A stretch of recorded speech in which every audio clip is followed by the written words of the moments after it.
বাংলাদেশের তরুণেরা নিজেদেরকে চিনতেছে নতুন ভাষায়, নতুন ভঙ্গিতে, নতুন ইবাদতে। জনগণ জানে কারা জাউরা, জনগণ জানে কাদেরকে প্রতিহত করতে হবে, কাদেরকে উৎখাত করতে হবে। গত 55 বছর বাঙ্গু সেকুলার এস্টাবলিশমেন্টের কাছে একটা নির্দিষ্ট স্পেশাল গ্রামার ছিল, মানে স্থানের ব্যাকরণ। তারা এটা তৈরি করছিল কোন জায়গায় কে কি করবে, তার নীরব একটা নিয়ম। নিয়মটা সহজ, ইসলাম থাকবে মসজিদে, বাসায়, ব্যক্তিগত পরিসরে, জুম্মায়, রোজায়, ঈদের জামাতে। আর পাবলিক স্কোয়ারে, রাজপথ, শাহবাগ, টিএসসি, ঢাকা বিশ্ববিদ্যালয়, এগুলো সেকুলার টেরিটরি। এখানে বিজয় উদযাপন হবে, গান বাজনা হবে, মোমবাতি হবে, পয়লা বৈশাখ হবে, মঙ্গল শোভাযাত্রা হবে, যেটা দেখে কলকাতার দাদা বাবুদের রমনা যেন অষ্টমীর এক ডালিয়া আনন্দবাজারে লেখা হবে, মানববন্ধন হবে, গান হবে, গাঞ্জা পান হবে, মজমা হবে, পূজাও হবে। কিন্তু ইসলামী আচার নৈব নৈব স। পূজা মানে কালচার, প্রগতিশীল। ইসলাম মানে পশ্চাৎপদ, প্রতিক্রিয়াশীল। রবীন্দ্রনাথ গাইতে হবে, ছায়ানট থাকতে হবে, পন্দেরালো দিল্লি স্টার থাকবে। ধর্ম এখানে ঢুকতে পারবে না, ঢুকলেও একদম স্যানিটাইজ করে আনতে হবে। এটাই ছিল বাঙ্গু সেকুলারিজমের আসলি চেহারা। ধর্মকে নিষিদ্ধ করা না, ধর্মকে কন্টেইন করা, আটকে ফেলা, ঘেরাও করে রাখা। শিবিরকে ঘৃণা করানোর জন্য গত 50 বছর যাবৎ ইন্টেলেকচুয়াল যত লেবার, যত মিডিয়া রিসার্চ খরচ হয়েছে তার তুলনা নাই। 4টা স্তরে করা হয়েছে। 1 নাম্বার, ঐতিহাসিক স্মৃতির মনোপলির জগতে 71-এ জামাতের ভূমিকা একটা বাস্তব ইস্যু। কিন্তু আমি বাঙ্গু ব্লগ এটাতে বানাইছে পার্মানেন্ট একটা উইপন, একটা চিরস্থায়ী অস্ত্র বানাইছে। যেই ছেলেটা 2002 সালে জন্মাইছে, যে 1971-এ ছিল না, যার বাপও ছিল না হয়তো, সেও রাজাকার। 2 নাম্বার, শিবিরের সাংগঠনিক শৃঙ্খলার ভয়। মেইনস্ট্রিম রাজনীতি কি? চাঁদাবাজি, টেন্ডারবাজি, সিট বাণিজ্য, হল দখল, এই তো। আত্মমর্যাদা সম্পন্ন তরুণ এই রাজনীতি তো করবে না। শিবিরের স্ট্রাকচার দেখেন, স্টাডি সার্কেল এবং স্তরে স্তরে মেম্বারশিপ, কর্মী, সাথী, সদস্য, পারফরমেন্স বেসড প্রমোশন, সাপ্তাহিক রিপোর্ট, দৃঢ় ডিসিপ্লিন। 2টা মডেল পাশাপাশি রাখলে প্রথমটা অস্তিত্বের সংকটে পড়ে, কারণ দ্বিতীয়টা কাজ করলে প্রথমটা কেন কাজ করতেছে না সেই প্রশ্ন ওঠে। এই প্রশ্ন যাতে না ওঠে সেই জন্য শিবিরকে পার্মানেন্টলি ডিলেজিটিমাইজ করে রাখা জরুরি। ওরা জঙ্গি, ওরা গুপ্ত, ওরা ছাত্রলীগের লুঙ্গির তলে ছিল। শিবির যদি গুপ্ত রাজনীতি করে থাকে, সে রাজনীতির রীতিনীতি মাইনাই করছে। আর বিএনপির ডেফিনেশনে বাংলাদেশের ইতিহাসে একজন গুরুত্বপূর্ণ গুপ্ত আছেন, যিনি পাকিস্তানের সেনাবাহিনীতে পাকিস্তানের সার্বভৌমত্ব রক্ষার শপথ নিয়ে কার্যরত ছিলেন, জিয়াউর রহমান। পাকিস্তান আর্মির সর্বোচ্চ বীরত্বসূচক খেতাব অর্জন করে ভেতর থেকে বাংলাদেশের জন্য কাজ করছেন না? বিএনপি তো দাবি করে পাকিস্তানি ইউনিফর্ম পরে এত স্বাধীনতা ঘোষণা দিচ্ছেন, তাহলে জিয়াও পাকিস্তানি আর্মির লুঙ্গির তলে ছিল। 3 নাম্বার, ক্লাস এবং কালচারাল একটা উদ্বেগ, অ্যাংজাইটি। শিবির মূলত গ্রামের কৃষক, মাদ্রাসার শিক্ষক, গ্রামের ছেলেদের, মেধাবী ছেলেদের সংগঠন, যারা প্রথম প্রজন্মে বিশ্ববিদ্যালয়ে ঢুকছে, মেধা দিয়ে উঠে আসতেছে, কিন্তু ঢাকা এলিটের আধুনিক সংস্কৃতিতে মিশে যাইতেছে না। এদের কাছে শিবির শুধু রাজনৈতিক সংগঠন না, একটা network, Brotherhood, intellectual training system. Gulshan ধানমন্ডির এলিট যারা নর্থ সাউথ স্কলাস্টিকায় পড়ে, ফেসবুকে প্রোগ্রেসিভ প্রগতিশীল পোস্ট দেয়, তাদের কাছে এই উত্থানটা থ্রেটেনিং। কেন? শিবিরের এই ছেলেরা ডাক্তার হইতেছে, ইঞ্জিনিয়ার হইতেছে, সিভিল সার্ভিসে ঢুকতেছে, ব্যবসা করতেছে, আর্মিতে ঢুকতেছে, কতগুলো ঢুকে পড়ছে ওরা জানে না। যাই হোক, অর্থনৈতিক ভাবে উঠে আসতেছে, কিন্তু মদ খায় না, দাঁড়িয়ে রাখে, ইজাব পরে, ঈদ করে, নামাজ পড়ে।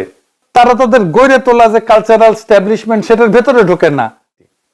আমাদের সিস্টেমে সফল হইতেছে, আমাদের সাবঅর্ডিনেট হইতেছে না, আমাদের অনুগত হইতেছে না। কেন? 4 নাম্বার হইতেছে জিওপলিটিক্যাল।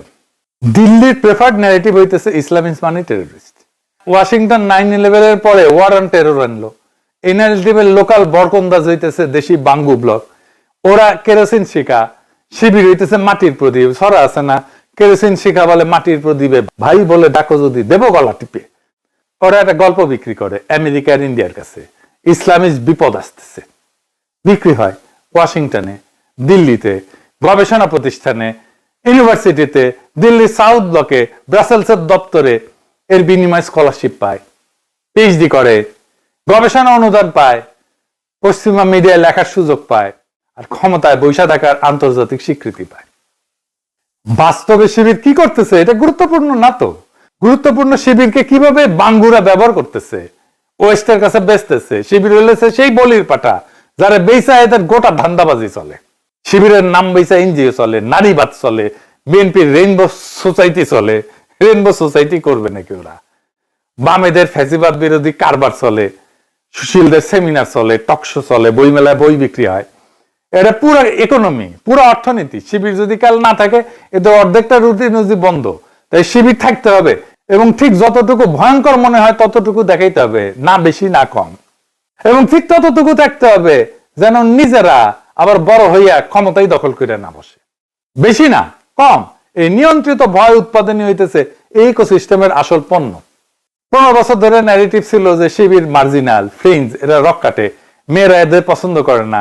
ডাকসু এই ন্যারেটিভ ভেঙে দিল, সব বিশ্ববিদ্যালয়ে ন্যারেটিভ ভেঙে দিল, শিবির জিতছে, মেয়েদের হলে বেশি জিতেছে। বাঙ্গু এস্টাবলিশমেন্ট পুরো বৈধতা দাঁড়াইছিল একটা অ্যাজাম্পশনে, ফ্রি নির্বাচন হইলে ওরা জিতবে না। ডাকসু এই এক্সকিউজ কেড়ে নিছে। এখন আরো একটা আনকমফোর্টেবল সত্য, জুলাই আন্দোলনে রাজপথের সবচেয়ে সংগঠিত শক্তি কে ছিল? অফিসিয়াল ন্যারেটিভ বলবে সমন্বয়ক, নির্দলীয় ছাত্রদের জোট, কিন্তু গ্রাউন্ড লেভেলে রাত জায়গা পাহারা দেওয়া, পুলিশের ব্রুটালিটির সামনে দাঁড়ায় থাকা, হল লেভেলে মোবিলাইজেশন, লজিস্টিক্স, শিবিরের ডিসিপ্লিন ছাড়া জুলাই সম্ভব ছিল না। আবু সাইদ কে ছিল? আবু সাইদ তো শিবিরের ছেলে ছিল। এটি স্বীকার করা হয় না কেন? স্বীকার করলে বিপ্লবের ওনারশিপের একটা অংশ শিবিরকে দিতে হবে।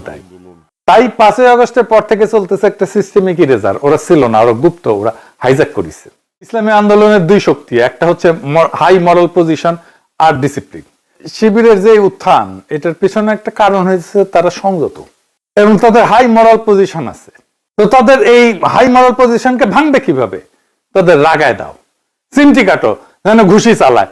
এই যে দেখেন, ওই যে ছাত্র দলের গুন্ডারা যে শাহবাগ থানার মধ্যে মব করছে, দুইজনকে ডাকসুর নেতাকে যে পিটাইছে না, ওইটা দেখতে গেছে সাদিক কায়েম। দেখেন এরা কিরকম গুপ্ত গুপ্ত বলে স্লোগান দিচ্ছে, দেখেন।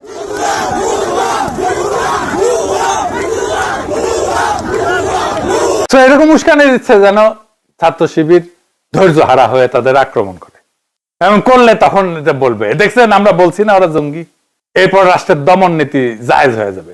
একই সাথে ছাত্র দলের সাথে বাম, তার সাথে সাবেক ছাত্রলীগ, এরা প্রথম ঘুষিটা মারে, এরাই প্রথম উস্কানি দেয়। আর শিবির যদি কিছু করে তখন দেখাবে এটা, দেখো শিবির এটা শুরু করছে, শিবির সন্ত্রাসী। কে শুরু করছে কেউ জিজ্ঞেস করবে না তখন। বাম বুদ্ধিজীবী আর সুশীল সাংবাদিক নেটওয়ার্ক প্রস্তুত থাকবে, 2 ঘন্টায় ফ্যাসিবাদ ফিরতিছে এই কলাম ছাপা হবে। দিল্লির থিঙ্ক ট্যাঙ্ক, ওয়াশিংটনের লবি আন্তর্জাতিক মঞ্চে আওয়াজ তোলার জন্য রেডি। এমন একটা মুহূর্ত তারা চাইতেছে যেটা দেখায় শিবিরকে জঙ্গি, রক্কাটা, এই ট্যাগটা দিয়ে দেওয়া যায়। ছাত্রদল, বাম, অবশিষ্ট ছাত্র সবাই খুব উৎসাহ এখন এই ঘটনা ঘটছে এই জন্য। 3টা উল্টা আদর্শ, কিন্তু যৌথ স্বপ্ন নাই, ইতিহাস নাই, কিন্তু 3টে সিমেন্ট একটাই, শিবিরের ভয়। এইটারে বলে নেগেটিভ কোয়ালিশন। এরা কিছু করতে এক হয় নাই, কিছু ঠেকাইতে এক হয়েছে। ইতিহাসে গল্প লেখা হয়ে গেছে, আগে অনেকে এই কাজ করছে। এই এখন এইটা প্রম্পট অন্য কোথাও থেকে আসতেছে। এটা শুরু করছে ইন্ডিয়া, এটা শুরু করছে গোয়েন্দা সংস্থা। তো এখন শিবির কি করবে? শিবিরের সামনে 2টা দরজা। একটা দরজা ধৈর্য ধরা, কিন্তু ধৈর্য ধরলে কর্মীরা বলবে যে জুলাইত বুকে গুলি খাইছি, আজকে সর খেয়ে চুপ থাকবো, এটা মাঠের নেতৃত্ব হাতছাড়া হয়ে যাওয়ার সম্ভাবনা আছে। আর এক দরজা হচ্ছে জবাব দাও, কিন্তু দিলেই ফাঁদে পড়বে, উগ্রবাদী সিল দিয়ে দেবে, আবার আয়নাঘর ফিরে আনবে। তাইলে মাঝখানে একটা সরু পথ আছে। এ দোকান করছিল 2002 সাল থেকে 2013 পর্যন্ত, সেই পথে আসছে। 3টা কাজ করছে। অন্য মাঠে খেলা, ঘুষির বদলে, পাল্টা সন্ত্রাসের বদলে সংগঠন গড়ে তোলো, মারামারির বদলে ভোট, ঝগড়ার বদলে সেবা। এর দোকান যেখানে স্থানীয় সরকার পাইলেন, প্রথমে কাজ রাস্তার ময়লা সাফ করো, পানি ঠিক করো, বাসের সময়সূচি ঠিক করো। কামালিস্ট মধ্যবিত্ত যারা এই দোকানকে 2 চোখে দেখতে পারতো না, তারাও একদিন বললো এই লোকগুলো তো কাজ করে। বৈধতা এইভাবে তৈরি হয়, রাস্তার ঝগড়ায় না। মানুষ জানে কিন্তু যে ছাত্রদল বিএনপি জাউরামো করতেছে, মানুষ জানে, এটা দেখতেছে তারা। 2 নাম্বার যেটা করতে হবে, প্রমাণ রাখতে হবে। প্রত্যেকটা ঘটনার ভিডিও, সাক্ষীর বয়ান, হাসপাতালের কাগজ, থানার জিডি, প্রত্যেকটা ঘটনার 2টা গল্প তৈরি হবে। ওদের গল্প আর তোমার গল্প, শিবিরের গল্প। তোমার কাগজপত্র বেশি থাকলে, ডকুমেন্টেশন বেশি থাকলে সব সময় তোমার পক্ষে থাকবে। সব আক্রমণের সময় ড্রোন উড়ায় ফুটেজ নিতে হবে, যেন পরে বলতে না পারে কিরিস আমার না, এটা শিবিরের অস্ত্র, পুলিশকে দিতে যাইতেছিল। এটা হলো যে তাদের অস্ত্র, এই অস্ত্রটা নিয়ে আমি পুলিশকে দেওয়ার জন্য যাচ্ছিলাম। দেখেছেন? 3 নাম্বার, এটা খুব ইম্পর্টেন্ট, নিজের ঘরটাকে পরিষ্কার রাখা। ব্রাদারহুডের 2 দল ছিল। এক দল বলতো ধৈর্য ধরো, সেবা দাও, উস্কানিতে পা দিও না, এরা চিন্তাশীল। আরেক দল বলতো এত ধৈর্যের কি আছে, জবাব দিতে হবে, এরা রাগী উগ্র। মুরসি প্রেসিডেন্ট হওয়ার পরে উগ্রদের কথাই চলছে বাধারুট। 1 বছরে সাধারণ মিশরীয়রা ভাবলো এরা দেশ চালাইতে আসে না, এরা দল ঢুকাইতে আসছে, সমর্থন মাগলো, সিসি কু করলো। এরদোগান কিন্তু উল্টাটা করছে, তার দলে উগ্র ছিল কিন্তু প্রকাশ্যে বললেন আমরা ইসলামী রাষ্ট্র বানাইতে আসিনি, তুরস্কের সরকার চালাইতে আসছে। হুজুগেদের পার্টি থেকে সরাইলেন, যারা মেয়র হিসেবে কাজ করতো তাদের উপরে তুললেন। 11 বছর ধরে এই কাজ করছেন। কামালি সেনাবাহিনী 11 বছরও এরদোগানের বিরুদ্ধে কিচ্ছু করতে পারেনি। এরা বিপজ্জনক, এটা বিক্রি করতে পারে নাই, কারণ সবাই দেখতেছিল এরা কাজ করতেছে, ঝগড়া না। সংগঠনের সবচেয়ে বড় শত্রু কিন্তু বাইরে না, ভেতরে।